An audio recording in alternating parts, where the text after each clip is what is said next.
everyone, welcome to my channel. In this video we will be looking at one of the methods of finding root, which is bisection method. At first let's have a look at the algorithm. Seeing the algorithm may seem a bit confusing at first, but trust me, when we will go through this problem it will be easy. So in our first step we have to choose a and b in such a way that function of a into function of b is less than 0. Here the function is the given function in the question. Next we have to find the value of c. Here c is our root. Using the formula c equal a plus b divided by 2. Next we have to find the value of function of c. Then in our next step, if the function of a and function of c's product is greater than 0, then we will put c's value in a in our next step, and in this step b's value will remain unchanged. And if the product of function of a and function of c is less than 0, then we will put c's value in b, and in that step value of a will remain unchanged. Then we have to continue these steps again and again until the two roots become same in the root column. If the roots become same, then that will be our final root. Now let's have a look at our problem. Find the root of function 3x minus cos x minus 1 using bisection method. Here f of x equals 3x minus cos x minus 1. According to our step, let us find a and b. Let us take a equals 0 and b equals 1. If we put a equals 0 and b equals 1 in our given function, then we will find f of a equal minus 2, and we will find f of b equal 1.46. Then the product of f of a and f of b will give us a value which is less than 0, which satisfies our given condition. So we can take a's value as 0 and b's value as 1. If it does not follow the condition, then you can change the values. For example, you can take a as 1 and b as 2.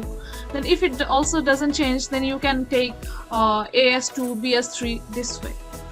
Then in our next step, we have to find the value of c.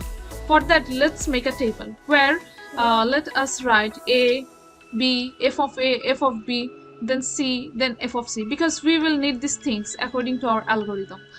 At first, let us put a's and b's value in the table. Then let us find f of a and f of b. Then we have to find the value of c using the formula a plus b divided by 2. If we use this formula and put a and b's value, we will find 0.5. Now let us put this value in our given function to find f of c according to our step 3. If we put the value of c in our given function, we will find minus 0.38. Now we have to see according to our step 4 if the product of f of a and f of c is greater than 0 or less than 0.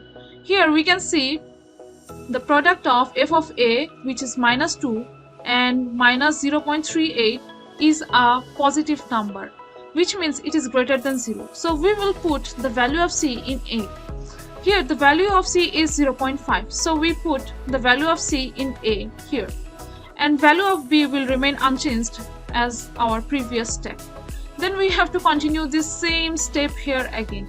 If we find f of a, f of b, we will find these values. Then we have to put the value of a as 0.5 and b as 1 in this formula to find c.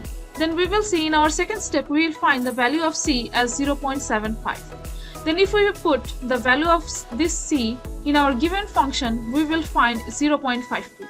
Now we have to see if the product of f of a, which is minus 0.38, and f of c, which is 0.52, is positive or negative. We can see that this is a negative number. Since it is negative number, so we will put the value of c in b. Here the value of c is 0.75. So we put the value of c in b in our next step, and the value of a in this step will remain same, which is 0.5. Then we have to keep doing this step again and again.